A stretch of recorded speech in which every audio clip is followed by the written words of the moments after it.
Hello guys, and in this video I will answer a common question: how to do noise cancellation on your AirPods Pro 2nd. Let's find out, but don't forget to follow to see more useful content.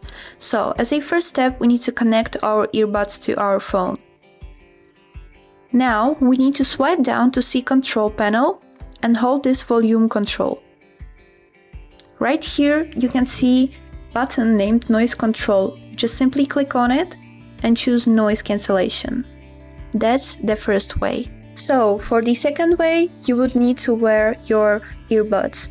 I will wear one and show you on the other one. So we need to find a controller on your earbud. Here it is. And hold it until you will hear a chime. Let's try it. As you can see, I am switching between transparency mode and noise cancellation.